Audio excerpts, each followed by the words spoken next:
Jelang peringatan HUT RI, ribuan warga tumpah ruah memeriahkan kirap merah putih di Kota Bogor, Jawa Barat.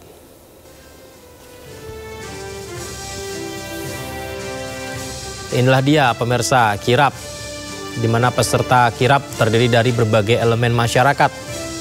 Mulai dari TNI, Polri, pelajar, komunitas, semuanya ikut serta membentangkan bendera merah putih raksasa. Ukurannya 100 x 6 meter sambil menyusuri Jalan Raya Bogor. Kirap ini merupakan rangkaian Festival Merah Putih 2025 dalam rangka menyambut HUT RI ke-80. Kirap Merah Putih berlangsung meriah. Warga menunjukkan antusiasme tinggi dengan memadati trotoar untuk menyaksikan iring-iringan ini. Kirap dimulai pukul 6 pagi dari Tugu Kujang dan berakhir di Jalan Sudirman, Kota Bogor.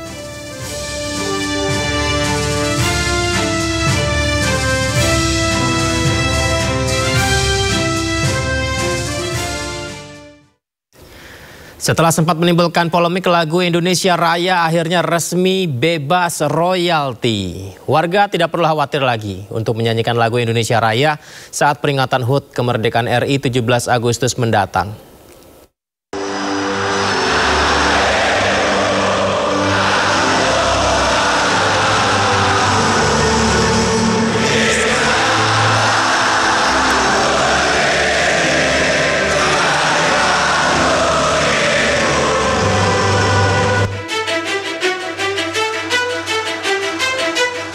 Lagu Kebangsaan Indonesia Raya karya W.R. Supratman menjadi sorotan.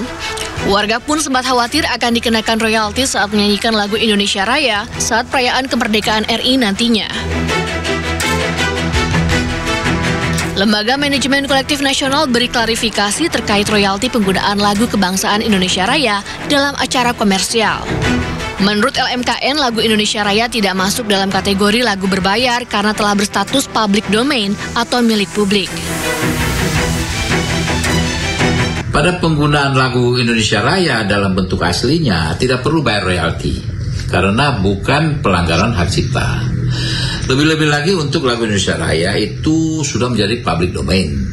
17 Agustus 1938 itu penciptanya W.R. Rudolf Supratman sudah wafat. Jadi sudah 87 tahun.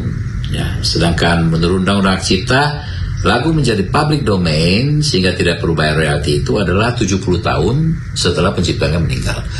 Jadi jelas tegas menurut undang-undang tidak perlu membayar royalti.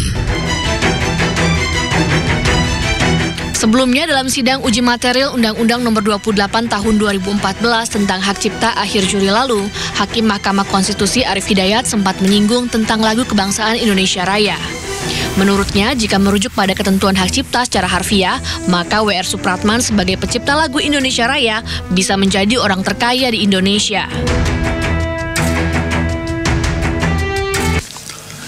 Kalau kita mengikuti pasal ini letter luck, orang yang paling kaya di Indonesia adalah W.R. Supratman.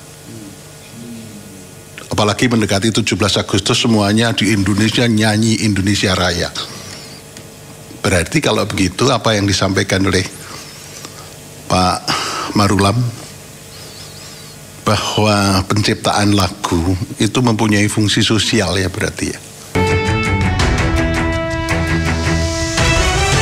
Sementara menurut pasal 28 Undang-Undang Hak Cipta, lagu atau musik berlaku selama hidup pencipta. Kemudian terus berlanjut selama 70 tahun setelah pencipta meninggal.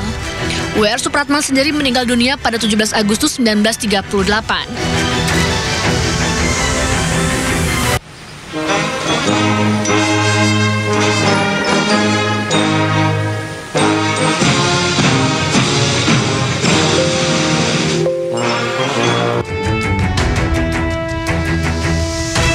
Meski berstatus publik, namun lagu Indonesia Raya tidak boleh digunakan untuk komersial. Tidak hanya itu, nada, irama, hingga lirik tidak boleh diubah untuk maksud buruk. Tim Liputan iNews melaporkan.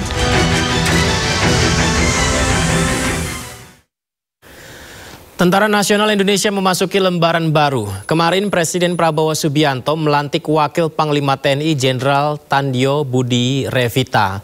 Di samping itu pasukan elit TNI juga dikembangkan di bawah pimpinan Jenderal Bintang 3. Pelantikan Wakil Panglima TNI kepada Jenderal TNI Tandjo Budi. Presiden Prabowo Subianto resmi melantik Wakil Panglima TNI Jenderal Tandjo Budi Revita.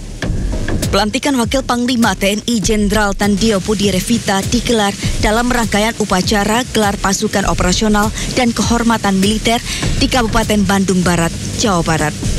Sebelum dilantik, Wakil Panglima TNI Tandjo Budi Revita menjabat Wakil Kepala Staf TNI Angkatan Darat dengan pangkat Letjen.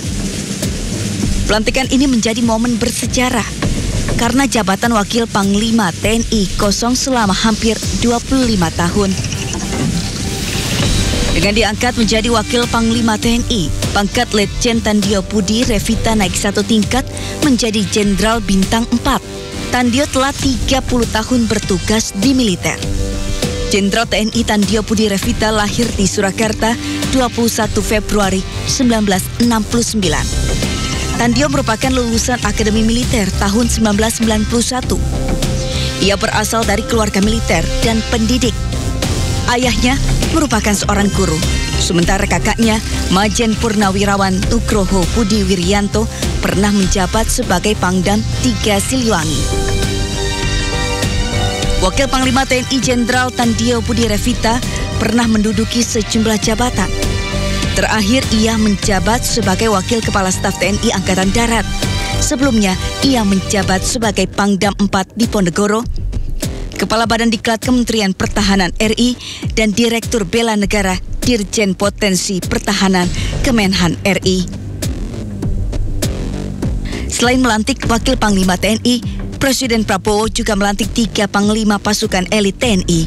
Ketiga Panglima Komando Tempur adalah Letjen John Afriandi sebagai Panglima Komando Pasukan Khusus TNI Angkatan Darat, kemudian Letjen Endi Supardi sebagai Panglima Korps Marinir TNI Angkatan Laut, dan Marsdia TNI Denny Muiz sebagai Panglima Korps Pasukan Gerak Cepat TNI Angkatan Udara. Sebelumnya pucuk pimpinan ketiga satuan elit TNI ini dijabat perwira tinggi bintang 2 dengan sebutan komandan. Kini dipimpin oleh perwira tinggi bintang 3 dengan sebutan panglima.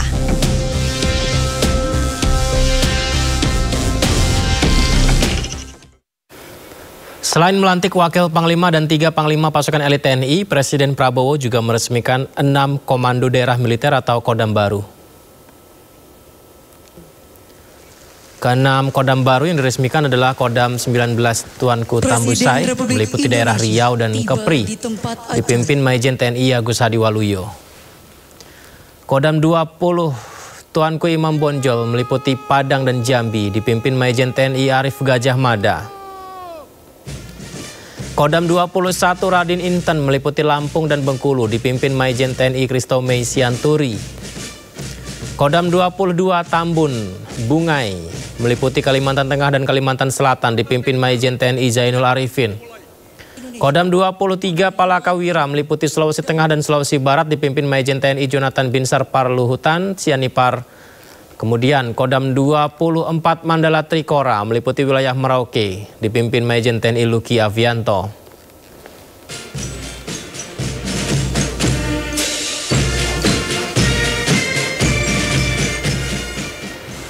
Dan tidak hanya menambah 6 Kodam baru, Presiden Prabowo juga membentuk brigade dan batalion baru TNI.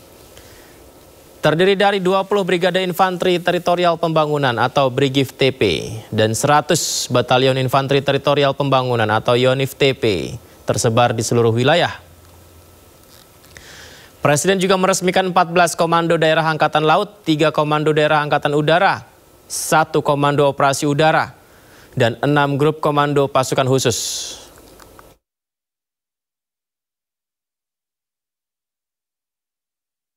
Dengan mengucap Bismillahirrahmanirrahim, pada pagi hari ini, hari Minggu, tanggal 10 Agustus tahun 2025, saya Prabowo Subianto, Presiden Republik Indonesia, dengan ini meresmikan 6 komando daerah militer, 14 komando daerah angkatan laut, 3 komando daerah angkatan udara, 1 komando operasi udara, 6 grup komando pasukan khusus, 20 brigade teritorial pembangunan, 1 brigade infanteri marinir, 1 resimen korps pasukan gerak cepat,